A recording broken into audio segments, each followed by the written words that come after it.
Oh, si j'étais riche.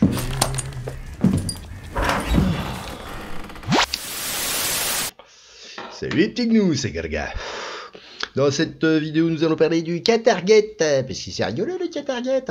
Alors, on va attaquer tout de suite avec donc un article de politico.eu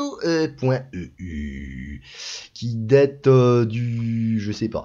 Qui dit donc Qatargate, la Belgique demande au Parlement européen de lever l'immunité des eurodéputés Tarabella et Cozzolino, ou encore Rital, si elle est approuvée par tous les députés européens plus tard ce mois-ci. Les autorités belges pourront poursuivre les législateurs socialistes. L'eurodéputé belge Marc Tarabella, ah non, il est belge, appartient au groupe SED, Parlement européen. SED, c'est quoi? C'est Sado et Dominateur, je sais pas. Alors ça date du 2 janvier 2023 à 6h39 post-méridien. C'est l'après-midi ça, je crois. Oui, c'est ça. Les enquêteurs belges ont demandé au Parlement européen de lever l'immunité de 2 autres députés soupçonnés d'actes répréhensibles dans le cadre d'un scandale de corruption testiculaire, ouais. Lié à des pots de vin présumés par le Qatar et le Maroc. Les législateurs socialistes et démocrates, ah oui, donc SED, c'est des social-démocrates en fait. Marc Tarabella, un eurodéputé belge, et Andrea Cozzolino, un Italien, sont désormais visés, selon un des responsables de l'Union européenne, proche du dossier, ainsi qu'un initié, du groupe Sado et Dominateur au Parlement. Tous deux se sont exprimés sous le couvert de l'anonymat afin de ne pas compromettre la procédure judiciaire. Le procureur belge s'est refusé à tout commentaire. Moi, il peut rien dire. Le Parlement s'est engagé à réprimer la corruption et le lobbying illicite. Parce que du lobbying licite, ça c'est cool, mais il y en a des moins licites que d'autres. C'est... Ah bon. Décidant en décembre de créer une commission spéciale pour mener parallèlement une enquête menée par le procureur belge Michel Claes. Donc ils vont faire une grosse commission. Il n'y aura pas d'impunité. Aucun, a écrit la présidente du Parlement européen, oui, c'est une présidente, donc voilà, je féminise les trucs maintenant moi aussi, tiens. Roberta Metsola sur Twitter. C'était un clin d'œil entendu à l'ONG Fight Impunity que l'ancien député européen Pier-Antonio Panzeri a créé en 2019 avec son ancien assistant Francesco Giorgi qui travaille comme assistant de Cozzolino depuis 2019. Alors Panzeri, il est dans le truc, j'en ai parlé dans une précédente vidéo. L'immunité de la campagne de Giorgi et Eva Kaili, anciennement une des 14 vice-présidentes du Parlement, a été levée d'office car elle a été considérée comme please en flagrant délit de flagrant délit. Le procureur belge a également trouvé 150 000 € en espèces dans son appartement bruxellois après l'éclatement du scandale le 9 décembre. Les autorités belges l'ont arrêté et ont saisi des sacs d'argent liquide à Bruxelles. J'arrête pas de me mordre la langue.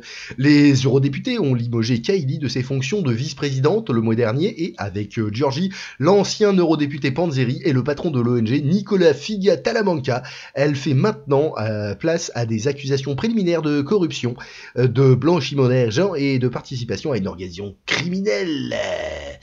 Alors moi je sais pas si je l'accuserai, mais les préliminaires je veux bien. Le Parlement lancera officiellement la longue procédure de suppression de la protection juridique de Tarabella et Cozzolino lors de la prochaine réunion des députés de Strasbourg le 16 janvier. À ce moment-là, la commission des affaires juridiques du Parlement donnera aux 2 députés l'occasion de s'exprimer et d'approuver la mesure avant de la remettre à l'ensemble des législateurs pour un vote final qui sera probablement à une majorité écrasante. Le groupe des socialistes et démocrates au Parlement a déclaré dans une déclaration à Politico que ses membres suivraient dans le cadre du Parlement européen les procédures prévues de manière responsable et constructive. Sans la langue de bois, ça quand même un peu. Dans une déclaration séparée et partagée avec Politico, l'avocat de Tarabella, Maxime Toller, a déclaré que le député européen soutiendrait la levée de son immunité. Depuis le début de cette enquête, Marc Tarabella a répété qu'il était à la disposition de la justice et a même demandé à être interrogé rapidement afin de se défendre. Il a également déclaré qu'il ne se cacherait pas derrière son immunité parlementaire, a écrit Thaler. Metsola était présent lors d'une perquisition menée par la police belge au domicile de Tarabella le 10 décembre, à la recherche d'un matériel potentiellement compromettant. Tarabella a acclamé son innocence. Il est vice-président de la délégation du Parlement européen pour des relations avec la péninsule arabique et coprésident du groupe sportif de l'institution. Un rôle important dans la préparation de l'organisation de la Coupe du Monde de football par le Qatar l'année dernière. Vice-président de la délégation de Parlement européen pour les relations avec la péninsule arabique et coprésident du groupe sportif de l'institution. Ça sent pas le pâté, ça. Cozzolino a publiquement demandé la levée de son immunité et a également nié tout acte répréhensible. Alors c'est lui, c'est Cozzolino. Hey, gali. Tiens, il me rappelle mon voisin que j'avais à un moment. Un maçon Rital qui avait du béton dans la tête, qui était con comme une brique. Depuis que le scandale a éclaté, Cozzolino a temporairement démissionné de la présidence d'une délégation pour les relations avec les pays du Maghreb et s'est également retiré de son rôle de coordinateur de son groupe pour la rédaction de résolutions sur les violations des droits de l'homme en dehors de l'Union européenne. Au moment de la publication, il n'avait pas répondu aux demandes de commentaires de Politico. La présidente Metsola exposera également ses intentions de réforme dans les semaines à venir, y compris une refonte des règles actuelles et l'amélioration des systèmes internes, y compris en matière d'application, a déclaré le Parlement dans un communiqué de presse. Metsola souhaite que la levée de l'immunité soit conclue d'ici la mi-février. Bien. Ok. Peter Haek a contribué au reportage. Eh ben, salut Peter, ça va ? Si, la baisse. Allez, on passe avec Ractive. Est-ce que ça raconte plus ? Je crois que c'est à peu près la même chose. Ah bah il est tout frais celui-là, il vient d'être démoulé là parce qu'on est 8h11. Et donc le 5 janvier 2023, donc ça a été fait le 7 à 7h25 et mis à jour à 7h48. Bon, vous l'aurez demain parce que je vais les préparer voilà. Est-ce que ça raconte des trucs en plus là? L'eurodéputé social-démocrate Andrea Cozzolino n'invoquera pas l'immunité parlementaire, on a vu. Avec Hailey Blu, on a vu.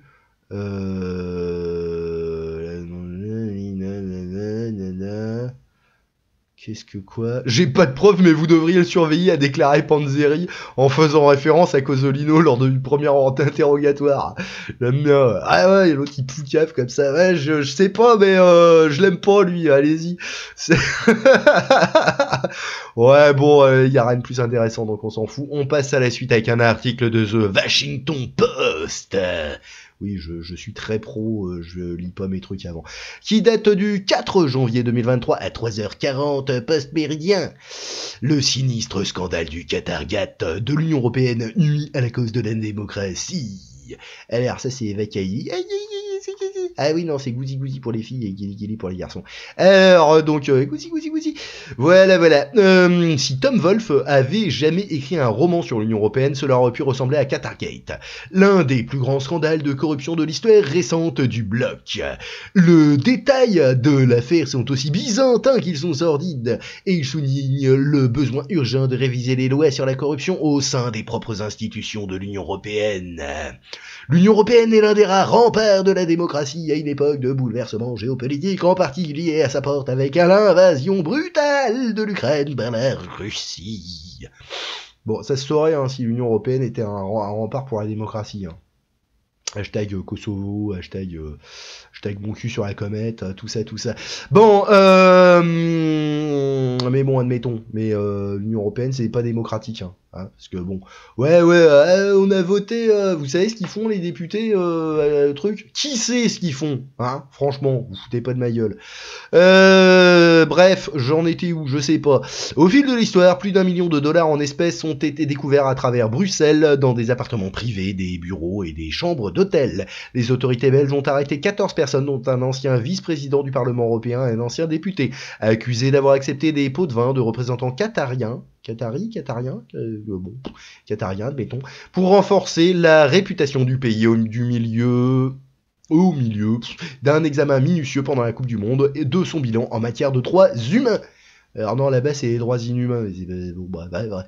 Ce fut un cadeau pour les âges, pour des nombreux détracteurs de l'Union Européenne. Tu m'étonnes. Le Qatar nie toute implication et voilà, c'est pas nous. Et les personnes arrêtées attendent toujours leur procès. L'une d'elles, Eva Kaili, politicienne grecque et ancienne vice-présidente du parlementaire au centre du scandale, a admis avoir demandé à son père de récupérer une valise d'argent dans son propre appartement, a déclaré son avocat.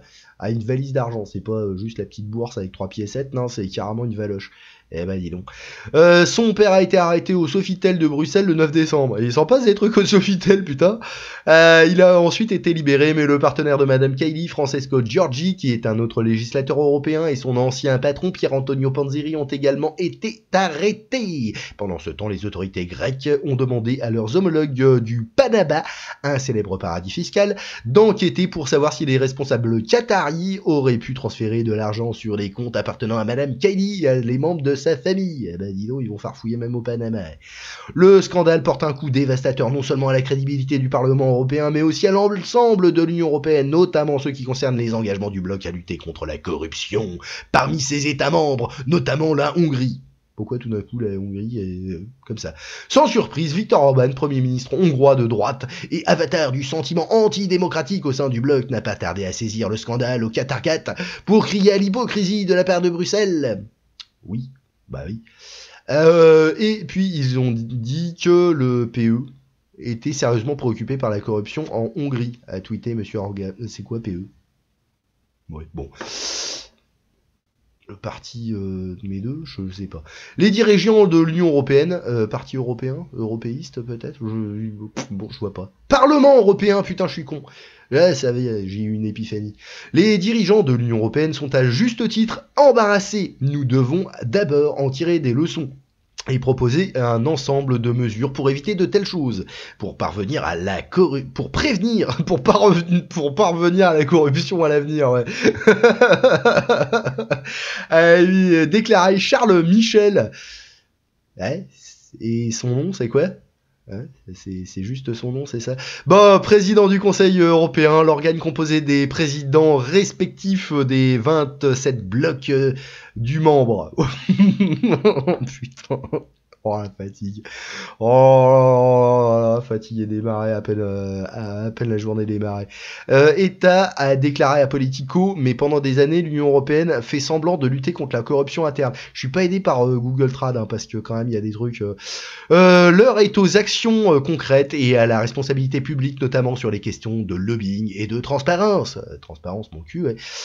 Ursula von der Leyen, la présidente de la Commission européenne. La grosse commission européenne même, a proposé de créer un nouvel organe formel qui surveillerait les normes d'éthique et d'intégrité dans tout le bloc, impliquant les mêmes règles dans toutes les institutions européennes et qui vérifierait ce que tu fais, ma petite Ursule. Hein, je sais pas, hein, non mais on va faire un nouvel organe pour surveiller un organe de surveillance d'un organe. Ça en fait des organes, ça. Une réforme qui semble aller de soi, car il est surprenant qu'il ne soit pas déjà en vigueur. L'Union européenne dispose déjà d'un registre de transparence, mais dans lequel tous les représentants d'intérêt sont invités à s'inscrire volontairement. Ah oui, d'accord, si c'est par volontariat, c'est pas marrant, ça va pas le faire. Hein. S'ils poursuivent des activités visant à influencer les élaborations des politiques. Il a récemment couvert l'OLAF, un bureau antifraude conçu pour surveiller la corruption au sein des institutions du bloc, et un ajout bienvenu et nécessaire à la bureaucratie bruxelloise. Mais l'OLAF a surtout répondu au scandale du Qatar en esquivant ses responsabilités. On n'était pas là. Il n'y a aucun lien entre les problèmes sur lesquels enquête l'OLAF et les problèmes en cours d'enquête dans le Qatar, comme beaucoup l'ont surnommé, a déclaré Vili Itala, le directeur général du groupe, dans un communiqué. Vous servez à quoi les mecs là? Dans tous les cas, les politiques en place représentent des lacunes importantes qui doivent être immédiatement comblées. Les membres du Parlement européen ne sont pas toujours obligés de déclarer leur rencontre avec les représentants de pays étrangers, complètement délirant, et ils peuvent souvent encore travailler comme consultants pendant qu'ils siègent au Parlement. Ce qui est ouais, c'est normal, hein, tout va bien. Le Qatar devrait mettre fin à des conflits d'intérêts aussi évidents qui n'auraient jamais dû être autorisés en premier lieu. Oui. Ce scandale survient à un moment turbulent pour l'Union européenne alors qu'elle fait face à l'invasion russe en cours de l'Ukraine. En cours de l'Ukraine, oui. Oui, bon, bref. La guerre est un acte d'agression contre l'intégrité territoriale de l'Ukraine, mais aussi contre le monde de gouvernance d'un bloc que l'Ukraine cherche à rejoindre. Oui, c'est quoi le délire Non, parce que, bon... des drôles de retour quand même d'Ukraine, hein. Moi j'en connais, ils sont barrés de là-bas parce qu'ils sont fait tailler des croix gammées sur leur baraque, hein. Bon, ils sont cons aussi en même temps, c'est des métèques et ils sont musulmans, ils avaient qu'à être normaux quoi. Mais bon, bref, l'Union européenne ne peut pas permettre que ce système de gouvernance apparaisse aussi incompétent, corrompu et déconnecté que ses ennemis le prétendent. Ben non, en fait, ils le prétendent pas, ils le disent, et puis en fait, vous le prouvez. Mais bon, allez, hein, c'est pour mieux de l'autre côté non plus. Bon, bah, sur ce, bah, si ça vous a plu, pouce en l'air, pouce dans le cul, cloche sur la tête, phagocytage d'algorithme, et surtout très très très important.